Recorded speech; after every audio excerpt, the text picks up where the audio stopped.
नमो अरिहन्ताणं नमो सिद्धाणं नमो आयर्याणं नमो अज्जायाणं नमो लोये सब्रसाहूणम्। आज हमको 2-4 बिंदुओं पर चर्चा करनी है। पहला प्रकरण तो ये चलेगा कि पूजन के काल में एक विशिष्ट वेशभूषा होने का क्या औचित्य है। औचित्य मतलब ये उचित क्यों है, योग्य वेशभूषा क्यों, और वो भी धोती दुपट्टा क्यों। मैं आपसे बहुत सारे कारण तो लूँगा, पहले जितना मुझे ख्याल में आता है मैं बताऊँगा, ठीक है। अब पॉइंट वाइज लिखेंगे, that will be well and good. देखो,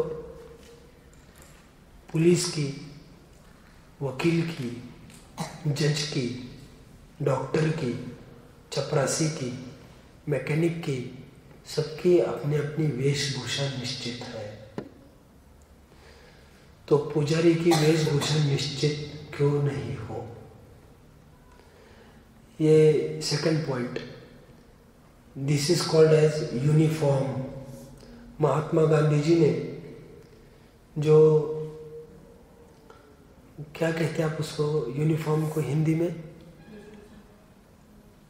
गणवेश, यूनिफॉर्म की पद्धति महात्मा गांधी जी ने चालू की थी। उसके पीछे ये रहस्य था कि स्कूल में आने वाले अरबपति का लड़का हो, झोपड़पट्टी का लड़का हो, बराबर रूप से आए। समझ में आता है? ऊंच नीच भेद यहाँ पर नहीं दिखे। किसी को इंफीरियरिटी कॉम्प्लेक्स, किसी को सुपेरियरिटी कॉम्प्लेक्स, अर्थात दीनहीन भाव, अहंकार उत्पन्न ना हो। भगवान की सब संतान है। धार्मिक रूप से देखा जाए तो, सामाजिक रूप से देखा जाए, सब देशवासी हैं। All Indians are my brothers and sisters. Okay, किसी को विकार उत्पन्न नहीं होता। पूजन में भी, मंदिर में, देवालय में आते समय सेम पॉइंट है। यदि हम वेशभूषा डिफरेंट रखेंगे तो या तो आप प्रभावित होंगे या तो प्रभावित करेंगे। सब आपकी तरफ देखते रहेंगे और एक शरीर की वेशभूषा हो तो तब तो कोई बात ही नहीं। इसलिए सच पूछो तो कुर्ते पजामे में भी डिजाइन वगैरह नहीं होना चाहिए, सेम स्टाइल का होना चाहिए। जूता भी, एनी चीज, ये मंदिर की बात तो है नहीं, लोक की बात है। ये कोई भी चीज अटपटी नहीं चाहिए आपकी। Nothing is better than our nobleness that attracts the other. क्या बोला? हमारे पास जेंटलनेस और नोबलनेस हमको रखना है। बाहर के बातों से हम किसी को आकर्षित करने का प्रयास नहीं करें। पॉइंट 3, धोती दुपट्टा सूती होते, सूती। और बाकी के जितने भी कपड़े, टेरिलिन, टेरिकॉट, नायलॉन, ये सब सिंथेटिक कपड़े होने से सदोष है। सूती अहिंसक है, इसलिए इसका प्रयोग होता है। अच्छित है, कपड़ा भी अच्छित है वो वास्तव में।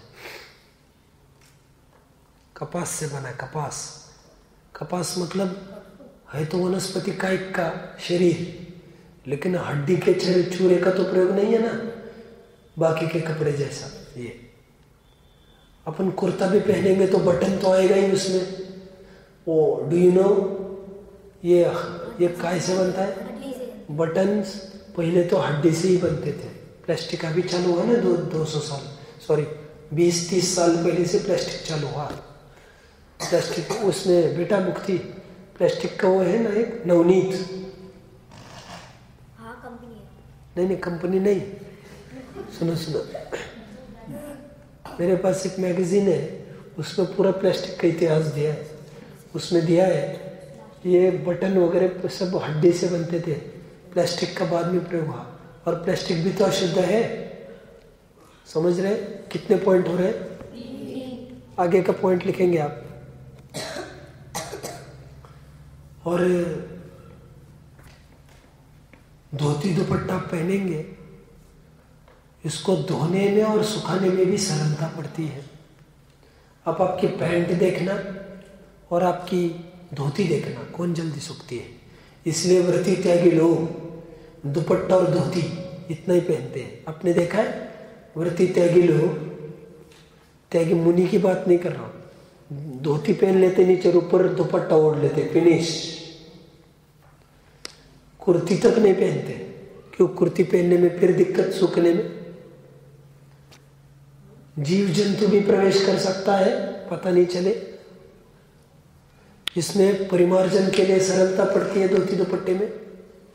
आगे के पॉइंट में लिखेंगे जो रेडीमेड धोती आ रही है वो भी अनुचित है, क्योंकि वो भी सूखने में बहुत टाइम लगाती है, क्योंकि वो तो सिली हुई है, उसमें तो और तिगुना टाइम लगता है सूखने में, धोने में। आगे का पॉइंट, इसलिए ये धोती कोई पद्धति से पहनकर नाड़ा वाली नहीं, पद्धति से पहनना चाहिए इसको। आगे का पॉइंट ये है कि आरंभ और परिग्रह से हम नहीं रह सकते हैं। आरंभ परिग्रह के बिना तो कम से कम आरंभ और परिग्रह हो, तो जिसमें सुई भी ना लगी हो और कहीं भी गांठ ना हो, निर्ग्रंथता का प्रतीक, वो कपड़े, धोती दुपट्टा। सुई नहीं लगी उसमें, सुई नहीं लगी मतलब ऊपर से कोई स्टिच नहीं है और गांठ भी उसमें नहीं। इसलिए आप जानते हैं धोती भी जो पहनते हैं ना, एक्चुअली लोग गांठ नहीं लगाते हैं अंदर, वो क्या करते हैं, ऐसे लैप कर, ओवरलैप करते हैं, इसी को ऐसा करते हैं। देखा है कभी आप लोगों ने? ये पुराने लोग, नए लोग नहीं जानते। नए लोग गांठ बांध लेते हैं, गांठ निषिद्ध थी उसमें, और गांठ तो तुमने फिर भी बांध ली। पकड़ रहे? संदेश तुम्हें समझना जरूरी है, ठीक है? हाँ, समाज तुम्हारी छत्र छाया में रहेगा भविष्य में। चलो, कहा गए आगे कितने पॉइंट्स हुए? रास्ते में हमको कोई न टोके, सबको पता चले जैन साहब अभी पूजन करने जा रहे हैं, ताकि कोई व्यापार धंधा आलतू फालतू की भी कथाएं ना करे। समझ में आता है सबको? लोक में होता है ना, जो भी होगा ऑफिस में देखेंगे, यहाँ पर बात नहीं करना। ठीक उसी प्रकार पूजन को जाते समय बीच में छेड़छाड़ नहीं करना कोई। कितने जन बात को पकड़ रहे हैं? आगे का पॉइंट, धोती दुपट्टे में भी फेंट कपड़े चाहिए, डार्क कपड़े ना हो, क्योंकि डार्क कपड़े अशुभ लेशा का प्रतीक होते हैं। इसमें लिखेंगे पूरा, पहले जमाने में शादी ब्याह में भी यदि कोई काले कपड़े पहनकर आता था डार्क, उसको शादी में से भी बाहर भगा देते थे। क्या ये क्या पहन के आया, निकल जा। जिसको शादी से भी भगा देते थे, अपन कैसे पहन कर आ सकते? फेंट कपड़े मंद कषाय का प्रतीक होता है। इसलिए या तो व्हाइट जो वैराग्य का प्रतीक हो, या तो केसरिया जो शुभ भाव का प्रतीक हो। कहते हैं केसरिया केसरिया केसरिया केसरिया केसरिया केसरिया कहते तुम लोग, मत लिखे क्या कहते हैं? केसरिया केसरिया, आज हमारे रंग केसरिया। आह, माइक दो हाथ में, आधा घंटा कार्यक्रम करना है। आप लोग समझते केसरिया क्या चीज है? और केसरिया के या ऐसा कौन सा तीर्थंकर है जो आदिनाथ से ज्यादा केसरिया को याद किया जा रहा है? केसरिया मतलब झंडा, और केसरिया झंडा मतलब ये जिनालय का प्रतीक। केसरी शुभ का प्रतीक होता है। इसलिए आप जैनेतर भी देखेंगे, भगवे कपड़े पहनते हैं, केसरी, समझ में आता है। ब्रह्मचारी सफेद कपड़े पहनते हैं, नॉन जैन भी, समझ में आ रहा है। सूती कपड़े स्वास्थ्य के लिए भी अच्छे होते हैं, इसलिए अस्पतालों में भी सब बेडशीट सब सूती होती है। ओके, आगे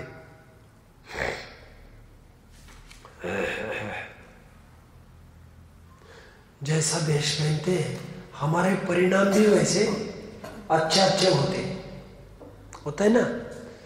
नया ड्रेस पहना कैसा मूड रहता है हमारा बंगाली, नया अच्छा रहता, फ्रेश।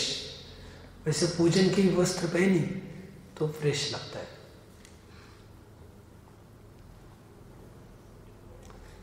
अंतिम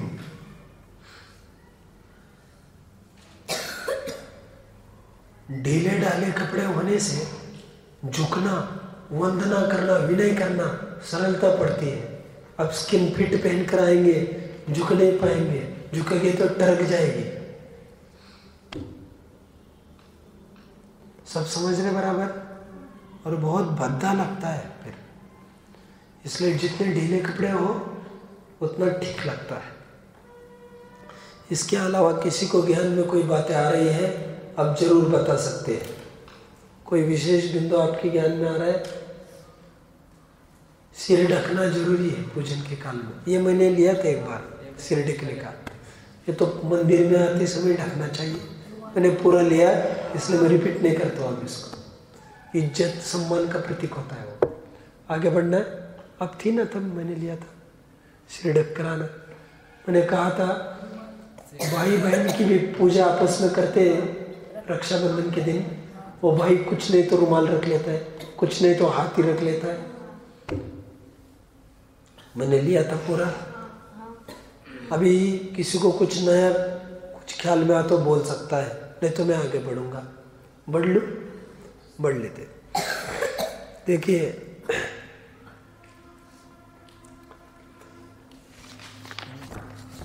पूजन में हम तरस, एक तो ऐसा ही हेडिंग डाल सकते हैं आप, या अचित पूजा, या आप ऐसा लिखो पूजन में किसी भी जीव का घात नहीं होता, ये अपने को मूल बताना है। अहिंसक पूजा ऐसा लिख लो। उसमें बड़ा तो जो प्रासुक लिया था ना उसमें ऐड करो चलेगा। मुझे कहना ये है, देखो इसमें हम तरस का प्रयोग तो करते ही नहीं है पूजन में, तरस का प्रयोग नहीं करते। स्थावरों में भी थाली का प्रयोग करते हैं, वो क्या है? पृथ्वी का एक वेरी नाइस अच्छित हो गया है वो। जल का प्रयोग करते हैं, वो क्या है? जल का एक, उसको भी हमने अच्छित कर दिया। दो हो गए। ये चीटक वगैरह ये क्या है? सब लौंग वगैरह वनस्पति का एक, ये भी अच्छित हो गए। रहा क्या? वायु का एक और अग्नि का एक। वायु का एक का तो सवाल ही नहीं पूजन में लेने। मुझे कहना यह है वायु का एक और अग्नि का एक को कभी भी अच्छित नहीं किया जा सकता। उनका मरण, उनका नाश ही उनका अच्छित होना है, इसलिए अग्नि का प्रयोग नहीं होना। या आप अग्नि के मैटर में बढ़ा सकते हैं, इसको अग्नि में बढ़ा दो। पकड़ रहे सब बात को? कितने जन पकड़ रहे हैं भाई? ठीक है, आइए तीसरे बिंदु पर।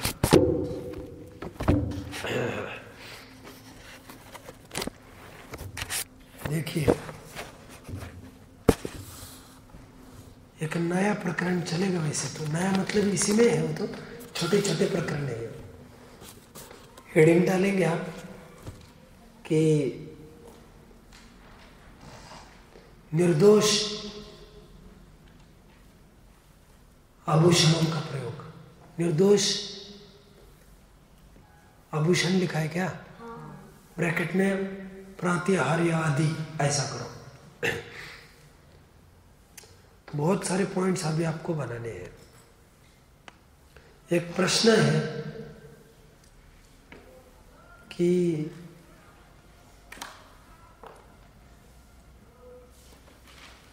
हमें चंवर दोहना चाहिए भगवान के सामने, ऐसा लोग कहते हैं। ठीक है, तो चमरी गाय के पूंछ के बाल से तैयार होना चाहिए, उसी को चमर कहते हैं।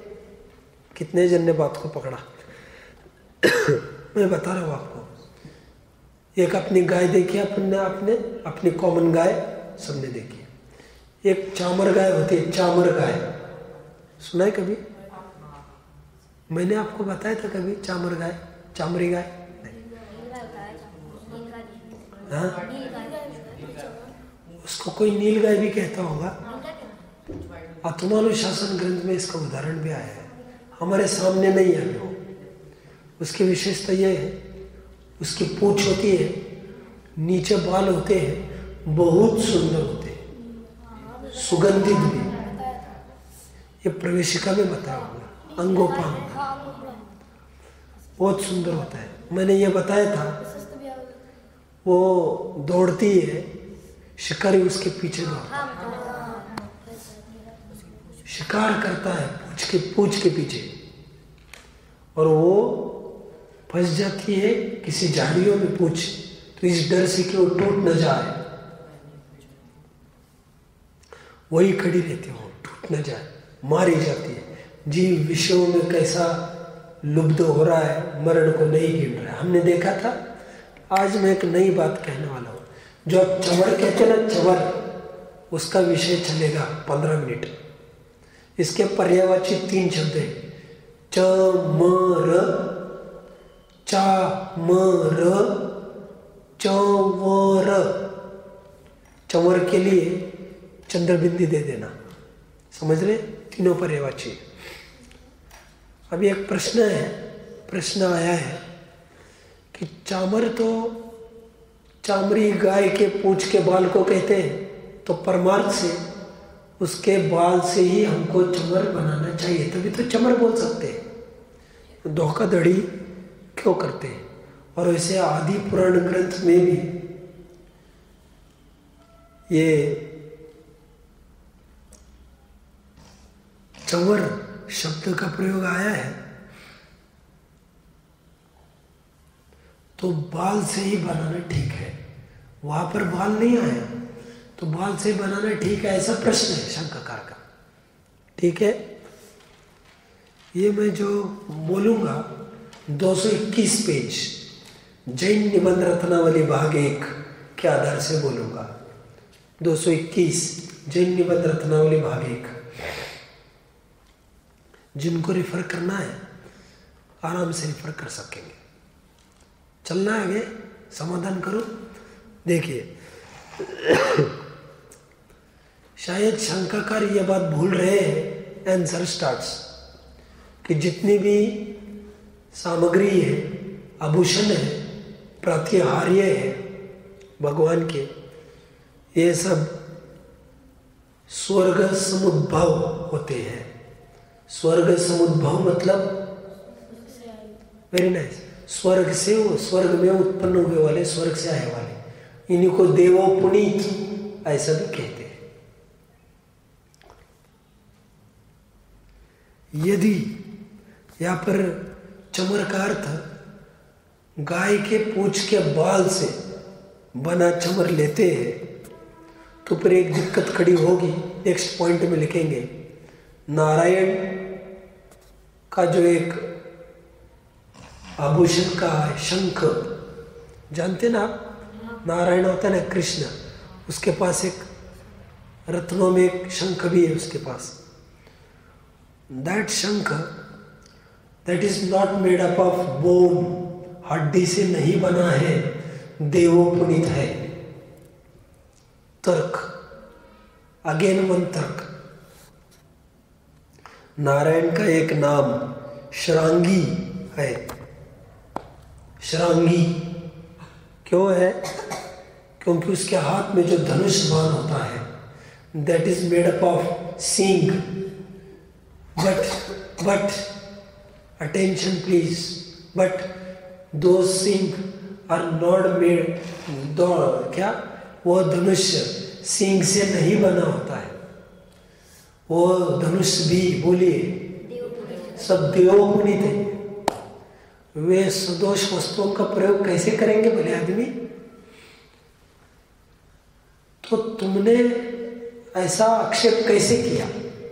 कितने जन ने बात को पकड़ा? और आगे बढ़ते हैं। एक जैन दर्शन अहिंसा प्रधान है, इसमें हिंसा पर कुछ भी उपदेश नहीं हो सकता। 50 साल पहले वर्धमान जी शास्त्री नाम के विद्वान हुए, उन्होंने खूब प्रचार किया इसका कि चमर जो होता है वो बालों से बना होना चाहिए। खूब प्रचार किया और आए दिन अखबार में निकल रहे, जैनियों सावधान, जैनियों सावधान। उसका खंडन करने के लिए लेख लिखा कटारिया जी ने। देखो उन्होंने क्या बोला उनको, और उनको और कुछ कहना है। क्या कहना है? जो 8 प्रात्याहार्य होते हैं, क्या क्या कहना है वर्धमान जी का? पहला तो बाल से बने चमर, सेकंड ये जो 8 प्रात्याहार्य है ये संख्या में 8 ही चाहिए, कम ज्यादा नहीं। थर्ड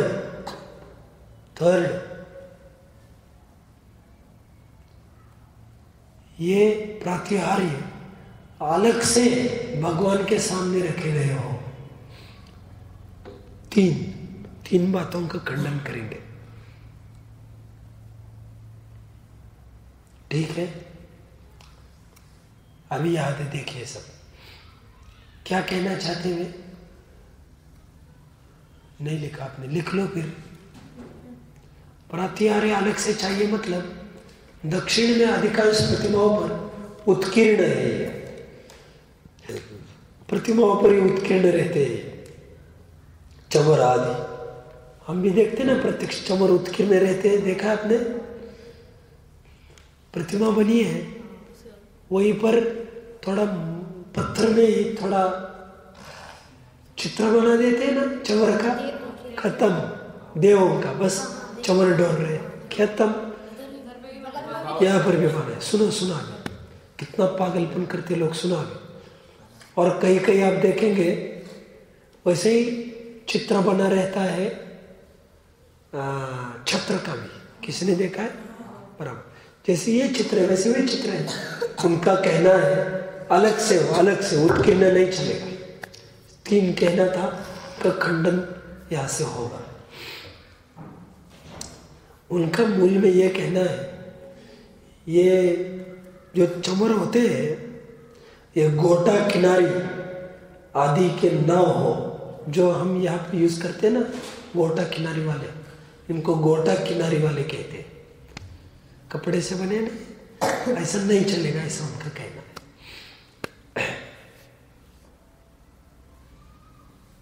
तो देखिए अब इसका देखो खंडन करते हैं। कहते हैं खंडन, क्या शतरंज में मोहरों का प्रयोग करते हैं? क्या सच्चे घोड़ा ऊंट रखते हैं? स्थापना निक्षेप चलता है ना। 1 सेकंड, जिसको हम सिंहासन कहते हैं वो सिंहों से उपलक्षित है। क्या वो वास्तविक सिंह है? कितने जन ने बात को पकड़ा? अब जानते हो? चलो आप लिख लो, फिर मैं बाद में बताऊंगा।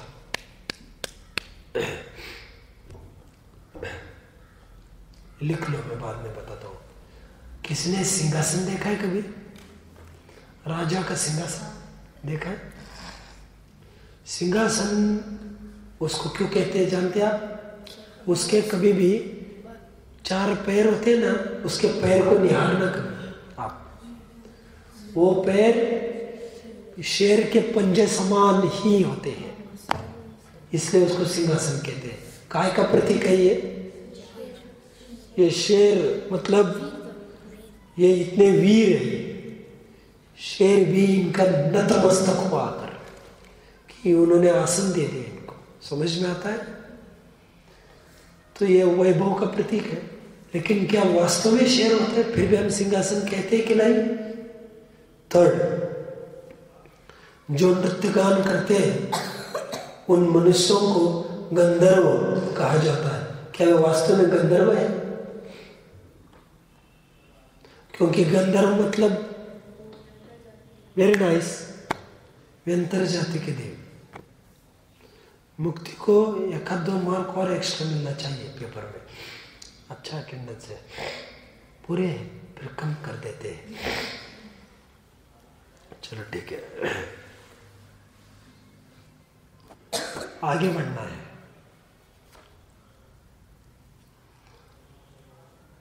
देखिए अभी समाधानकर्ता ने एक तर्क दिया शंकाकार को। क्या दे रहे हैं? कि पूरे 8 होने चाहिए, आपका कहना है प्रात्यार्य। हम प्रश्न पूछते हैं कि चमर 1-2 की जगह 64 लगाते हो तुम लोग? प्रश्न समझ में आ रहा है? तर्क। तो 64 के लिए जिस प्रकार 2 ने प्रतिनिधित्व किया, उसी प्रकार 8 प्रत्याहार्य का प्रतिनिधित्व क्या 2-3 प्रत्याहार्य नहीं कर सकते? कितने जन ने बात को पकड़ा? नोट करो अभी।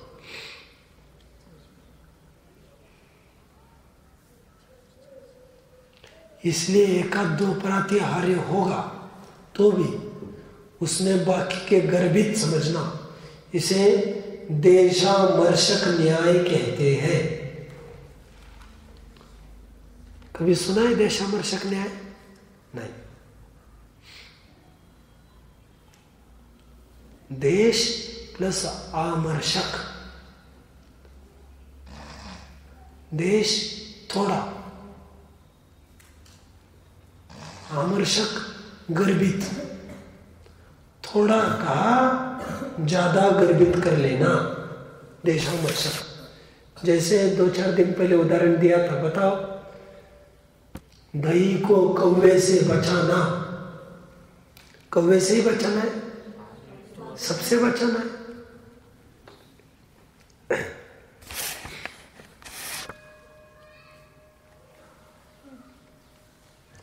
और यदि आगे का तर्क, आगे का पॉइंट, यदि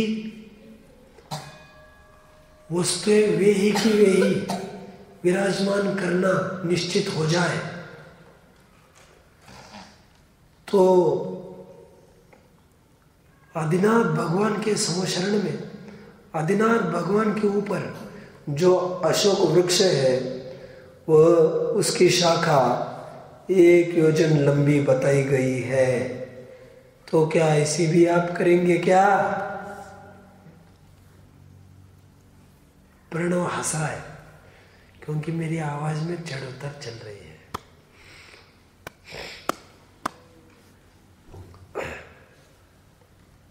आप पकड़ रहे मेरी बात को? तर्क किया फिर। 1 योजन लंबी शाखा वाला है। सेकंड, क्या इस भामंडल में 7 भाव दिखते हैं?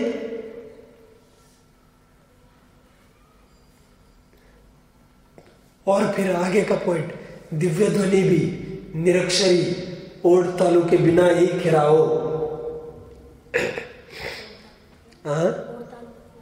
ओठ तालु, ओठ तालु, तालु। हम ओठ तालु का सहारा लेकर बोलते हैं, भगवान की दिव्य ध्वनि ओठ तालु का सहारा नहीं लेती है। कितने जन समझ रहे बात को?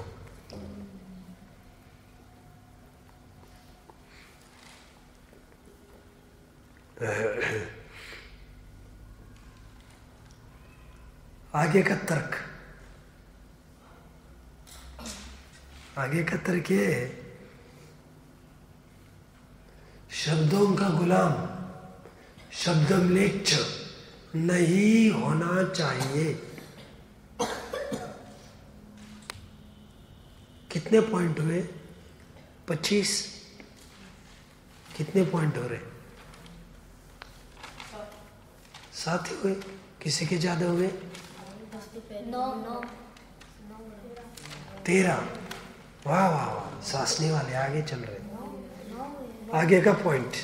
चलो ठीक है, कोई बात नहीं। हाँ बेटा जी, सब मिला के। चलो, आदि पुराण में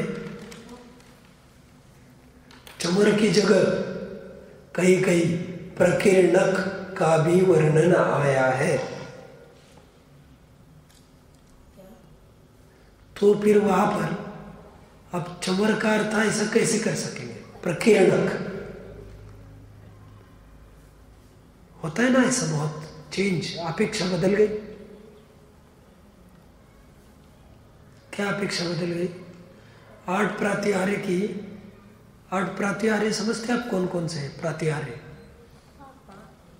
प्रातिहार्य दिव्य ध्वनि, अशोक वृक्ष, महामंडल, छत्र, चमर, बीजना, ध्वजा, नहीं है ना, ऐसे ही है। नहीं बीजना नहीं है इसमें, सॉरी तो वो मंगल द्रव्य है। मंगल द्रव्य गड़बड़ नहीं करो, कपला कर रहे हैं। मुझे कहना क्या है? कहना मुझे ये है कि ये किसी ग्रंथ में प्रकीर्णक का उल्लेख है चमर की जगह, तो फिर वहां पर क्या अर्थ करेंगे आप? कितने जन बात को पकड़ रहे हैं? ठीक है, ये 8 मंगल द्रव्य है जो आप देख रहे हैं, इसको, इसकी भी कभी चर्चा कर लेंगे। ठीक है, चलना है। सिंहासन एक है, सिंहासन क्या? प्रातिहार्य, इसलिए तो इन्होंने सिंहासन का तर्क दिया। चलना आगे। प्रातिहार्य का अर्थ माया ऐसा मिलता है।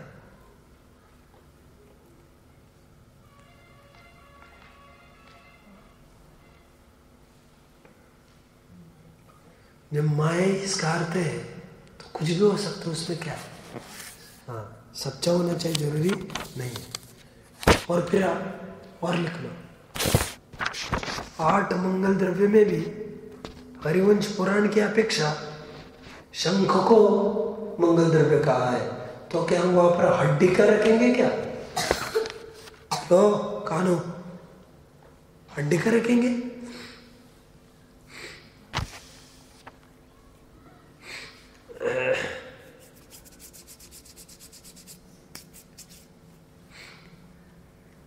आगे यही वर्धमान जी चर्माच्छादित नगाड़ों का प्रचार प्रसार करते हैं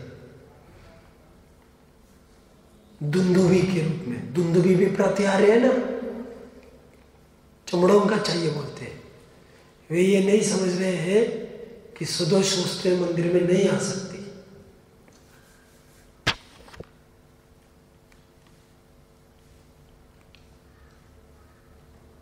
आगे का तर्क, कुछ पंडित तो आजकल पूजन प्रक्षाल करते समय थाली में गोबर तक रखने लग गए।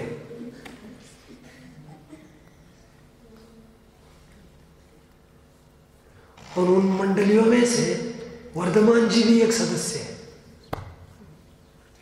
जो ये मानते हैं।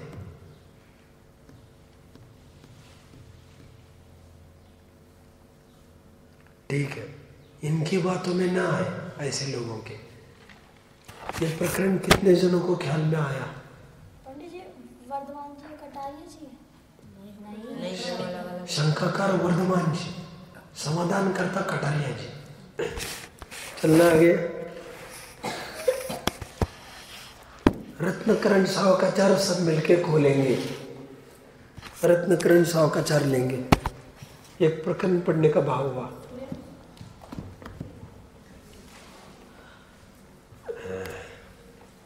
पृष्ठ क्रमांक 34 को लिए। बेन्ने आपो, बेन्ने आपो।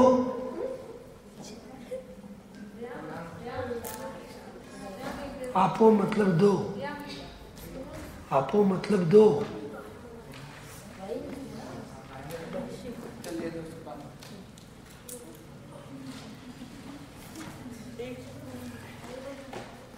आइए चलिए जल्दी। हो गया? यहाँ पर ध्यान दीजिए सब। 34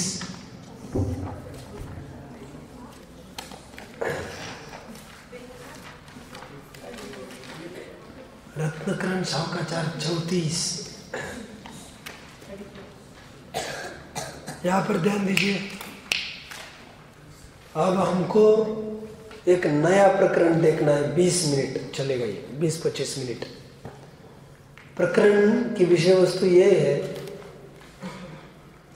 कि मंदिर यदि खतरे में पड़ जाए तो हमारा क्या दायित्व बनता है मंदिर के प्रति, उसकी सुरक्षा के प्रति। समझ रहे हैं आप लोग सब? प्रकरण क्या चलेगा? बहुत अच्छा लगेगा प्रकरण आपको।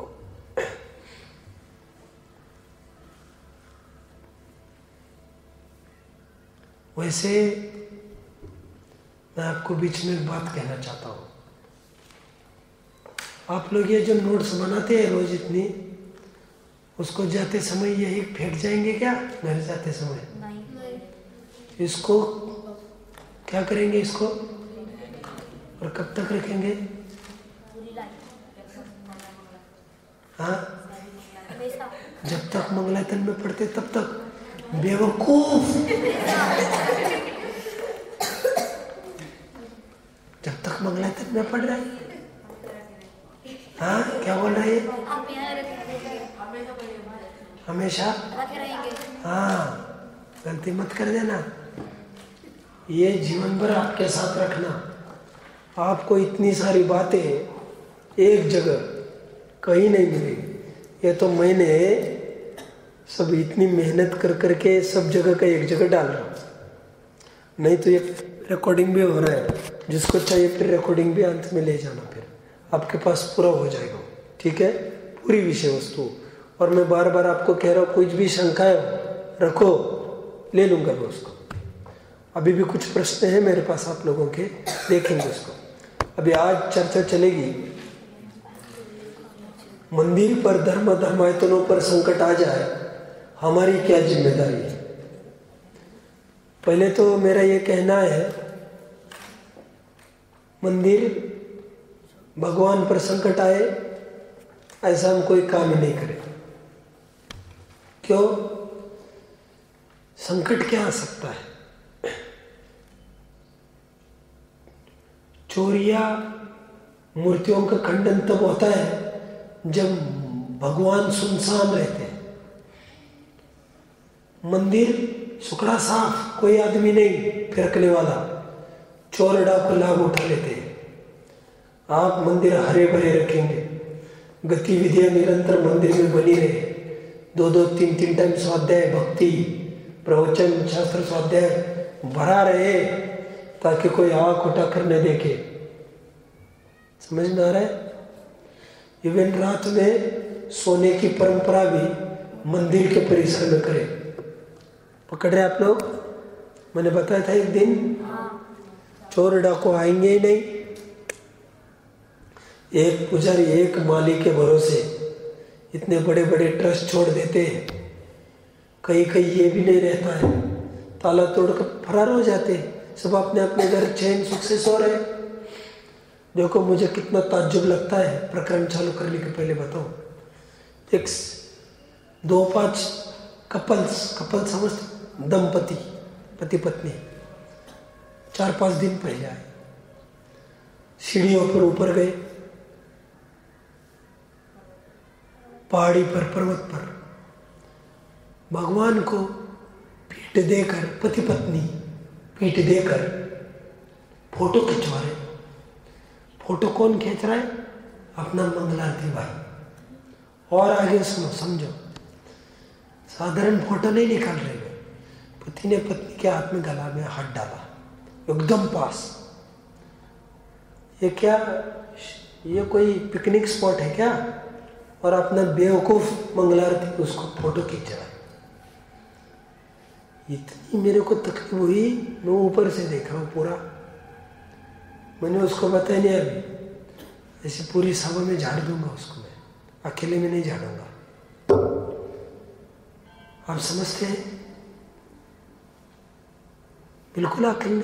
मतलब एक तो अपन दूसरों को समझाए, गले में हाथ डाल के क्या है, भगवान के सामने ये राग की लीला करने का स्थान है, और वो भी फोटो खिंचवा रहा है, आग में तेल डाल रहा है, और बेवकूफ कहेगा। आपको मैं तो ये कह रहा हूं, आदमी कौन था मालूम हो? सिख। सभी सिखों के लोग थे। मुझे एक बात कहनी है, मैं ये सोचता रहा, यही वे सिख है जिन्होंने थोड़ी अभिनय करी, इंदिरा गांधी ने थोड़ा डिसीजन गलत दिया, भून दिया गोलियों से प्राइम मिनिस्टर को, सिखों ने। आप सब जानते होंगे क्या कहते हैं उसको, ऑपरेशन ब्लू स्टार। क्या कहते हैं उसको? उसको ऑपरेशन ब्लू स्टार कहते हैं। एसेसिनेशन मतलब घात करना, खून कर देना, खत्म कर देना, उसको एसेसिनेशन कहते हैं। महात्माओं का मार डालना जान से, उसको एसेसिनेशन। जैसे महात्मा गांधी का हुआ, राजीव गांधी का हुआ, इंदिरा गांधी का हुआ, एसेसिनेशन समझते? उसको ऑपरेशन ब्लू स्टार कहते हैं। क्यों? क्या हुआ? आतंकी छिपे थे गुरुद्वारा में, बहुत टाइम तक वो एनकाउंटर चलता रहा, भिड़ंत, कोई चारा ही नहीं, क्या कर सकता है। खूब हथियार भी उन्होंने गुरुद्वार में रख रखे, तो कोई जा नहीं सकता गुरुद्वार में, जब फायरिंग करे। इंदिरा गांधी ने ये सोचा, उसमें आएगा पूरा पत्रकार की कलम से, पत्रकार है ना, तो उसमें क्या किया, इंदिरा गांधी ने डिसीजन लिया कि पुलिस मिलिट्री फोर्स को वहां लगा दिया, साफ कर दो पूरा, साफ मतलब कर दो, सफाया, एक भी आतंकी नहीं बचना चाहिए। तुम क्या समझते हैं हमको? तो मंदिर को तो साफ नहीं करना था न, उसने बोला भी था इंदिरा गांधी ने। उन्होंने क्या किया, मिलिट्री को ऑर्डर दे दी। अभी तो कोई अंदर नहीं आ रहा था, ये डेरिंग से फिर पूरी बटालियन अंदर आ जाती है, फिर पूरी जानकारी ले लेकर, सब कैमरे लगाकर धड़ाधड़ सब दौड़ते आए, सैकड़ों गन्स लेकर। हुआ क्या, जूते पहनकर आ गए, जूते पहनकर आ गए। अब आप बताओ, कोई बड़ी गलती थी क्या? जूते खोल के आएंगे क्या? मिलिट्री तो मिलिट्री है, उनको तो पैक रहना ना ऊपर से नीचे। कहा टाइम है जूता पहनो और उतारो करने को, धड़ा अंदर गए, पूरा सफाई कर दिया आतंकियों का, साफ आतंकी, गुरुद्वार सेफ। दूसरे दिन इंदिरा गांधी को भून दिया इन सिखों ने। कौन सिख? मतलब बॉडीगार्ड ने, 4 सिख बॉडीगार्ड थे, जिसने हमारे गुरुद्वार में जूते पहनकर चला दो गोली। जो सिख जूता पहनने के पीछे भून दिया इंदिरा को, उसको अकल सिखानी थी कि नहीं अपने को? बेवकूफ। मतलब तुम्हारा भगवान है, हमारे भगवान के सामने ऐसा करते थे, और आपने एकदम लट्ट छाप लड़का, बड़ा मंगलार्थी, 8वीं 9वीं 10वीं का भी नहीं है, समझ में आ रहा है? तो बड़े ऐसी गलती करते हैं, समझ रहे? अरे हमको इतनी शर्म आती है, कोई गले में हाथ डालता है, अपन देख नहीं सकते, ऊपर नीचे देखना पड़ता है शर्मा के, और एक फोटो खींचा। चलो, मुझे अभी प्रकरण याद आया कि मंदिर की रक्षा के लिए सबसे पहले हम इससे प्रेम करना सीखे तो रक्षा होगी। Prevention is better than cure.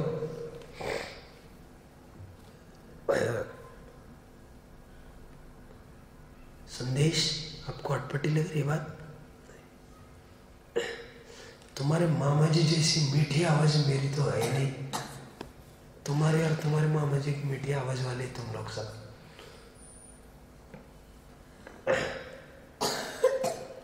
आगे देखो, हमको क्या करना, मंदिर पर कोई आतंक करे क्या करना। सुनो, मैं घटना सुनाऊंगा फिर आगे बढ़ो। बोलो, मंदिर पर यदि कोई अटैक करे क्या कर सकते तुम? समय क्या कर सकता है? घंटा बजाता रहेगा क्या देव को?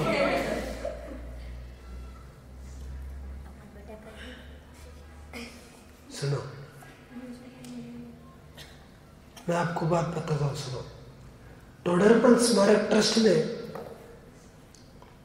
एक बार एक मुनि ने ऐसा बोल दिया जयपुर के अंदर कि स्मारक को आग लगा दो सब मिलके, बोल दिया सबको।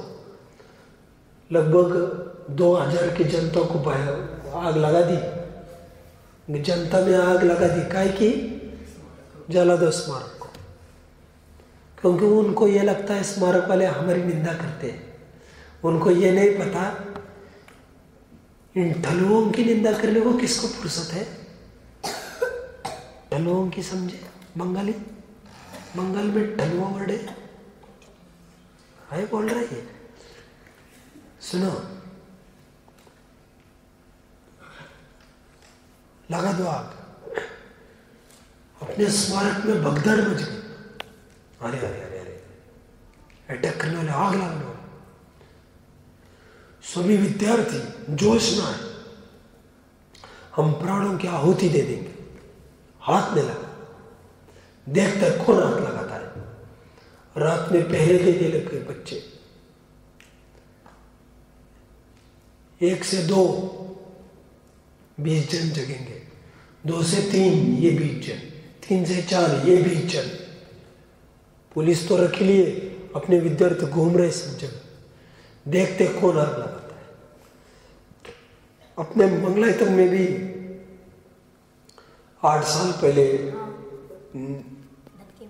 मेल से, मेल कहेंगे क्या उसको, मेल कहेंगे क्या उसको, संदेश भेज दिया कि हम बम से उड़ा देंगे। उड़ा देंगे मतलब पटक देंगे बम को। तो जागृत हो गए। देखो पवन जी की थिंकिंग, देखो पवन जी की, बहुत धर्म रुचि रखते हैं। क्या किया उन्होंने मालूम? अलीगढ़ में रहते थे तब, अलीगढ़ छोड़ के पूरी फैमिली, बीवी बच्चे सब, लड़का बहू यहाँ पर आ गए। जो सबके साथ होगा वो हमारे साथ होगा, जो भगवान के साथ होगा वो हमारे साथ होगा। स्वयं यजन में लगे, विद्यार्थियों को बोल दिया जिनको जाना जा सकते हैं, अपनी जान बचाओ, जो करना करो। यहाँ पर भी बच्चे बोले हम पहरा देंगे रात में। मैं तो स्मारक की बात कह रहा हूँ, पहरा देंगे। डॉक्टर साहब हुकुमचंद जी बाहिल को कितने जन ने देखा। आप बहुत सौभाग्यशाली हो, अपने सब विद्वानों को देख लिया, क्योंकि ये ज्यादा दिन वाले थोड़ी है लोग। आपने देख लिया, भाग्य है आपका। तो क्या किया उन्होंने, देखो उन्होंने बोल दिया ये नौटंकी कोई नहीं करना, चुपचाप सब जाकर सो जाओ। जानते हो तुम घटना, मैंने सुनाई थी एक बार। अरे तुम क्या करोगे, वे आएंगे सैकड़ों, तुम होंगे अकेले। एक बात, दूसरी बात, तुम मर जाओगे, हम तुम्हारे माँ बाप को क्या मुंह दिखाएंगे, हमारे भरोसे भेजा है उन्होंने तुमको। तीसरी बात, यदि मंदिर जला देंगे, जिनवानियां जला देंगे, प्रतिमाएं फोड़ देंगे, यहीं पर मैं भगवान के साक्षी में बोलता हूँ, एक मंदिर, PIG साहब स्टैंड अप। हाँ, मोटेड़ा नहीं किया, फिर क्या किया, कुल्ला कर रहा है क्या, कुल्ला कर रहा है।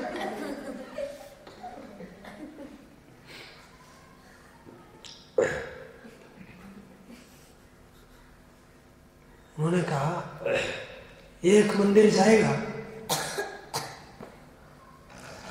आज वादा करते हैं एक की जगह 20 मंदिर खड़े करेंगे, एक प्रतिमा फोड़ेंगे 20 खड़ी करेंगे, एक जिनवानी को जलाएंगे उसके बराबर 1000 चपाएंगे।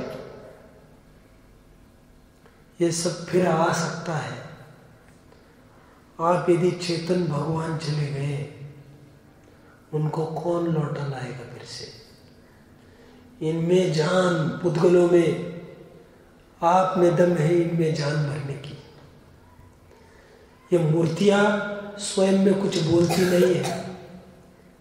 आप लोग एक एक जन समाज में जा जाकर भगवान की महिमा बताएगा। आप जीवंत तीर्थ हो, ये तो पुद्गल तीर्थ है।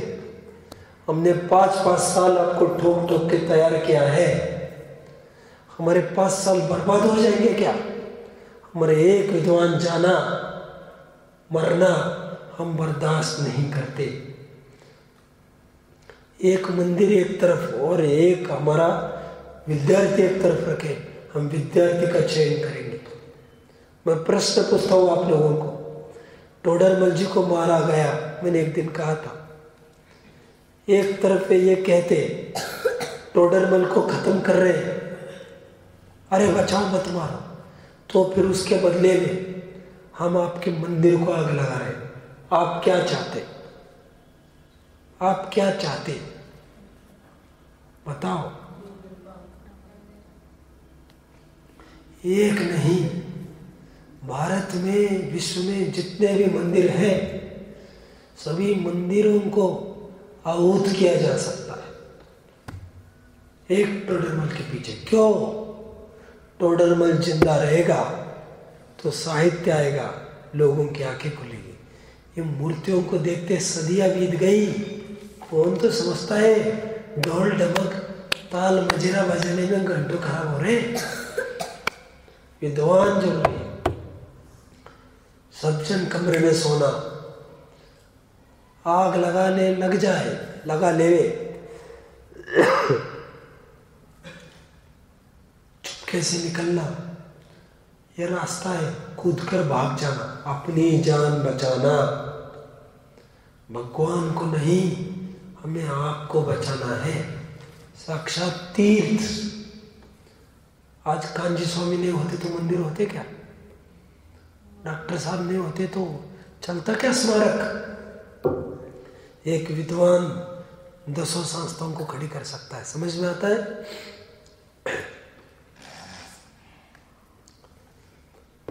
यहां पर ये कह रहे संकट आए तो क्या करना? कह रहे अपनी ताकत हो तो निवारण करना। क्या बात है, आप क्यों हंसने लग गए? क्या बात है? क्या कुछ बात हो गई? हाँ, क्या है?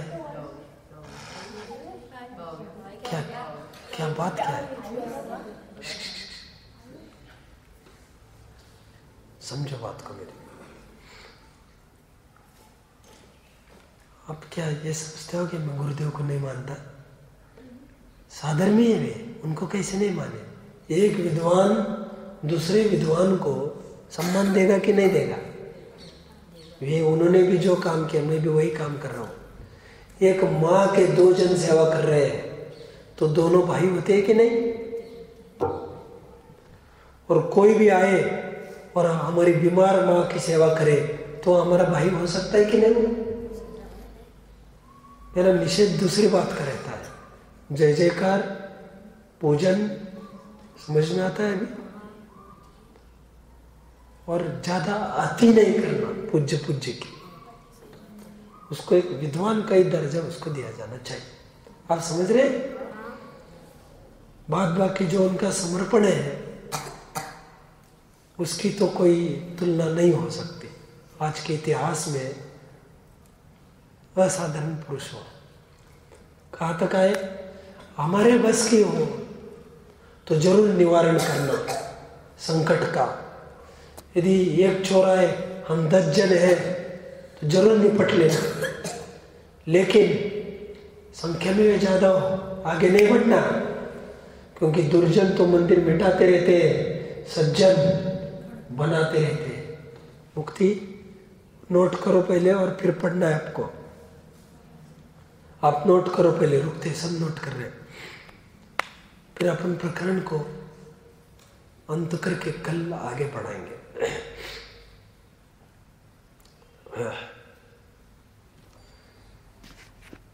यदि कोई दुष्ट, वहां से आप सबको चालू करना है। पढ़िए सब। धर्म से बैर करके, हाँ,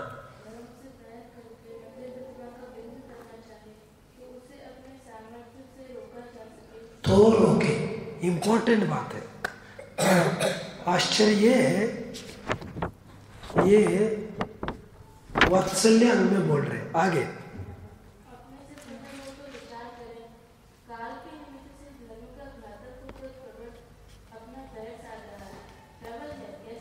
काल के निमित्त से मतलब पंचम काल। हाँ, पंचम काल है ना, इसलिए ऐसे विरोधी जन्म रहे। अन्य काल में थोड़े ना विरोधी होते कभी। कुदेव, कुशास्त्र, कुगुरु होता नहीं अन्य काल में, मात्र हुंडा सर्पिणी काल में, भरत आर्य क्षेत्र में, वहां पर हुंडा सर्पिणी तो होती भी नहीं हो विधेय में। हाँ बोलो।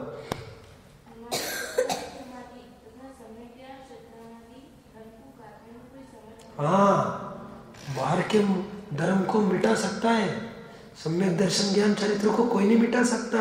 हाँ,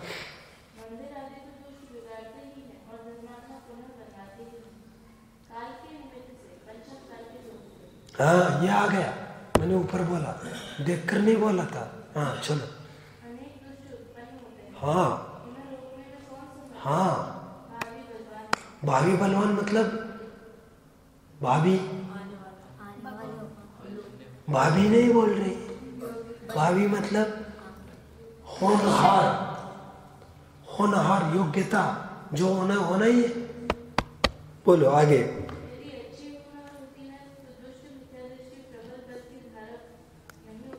हाँ,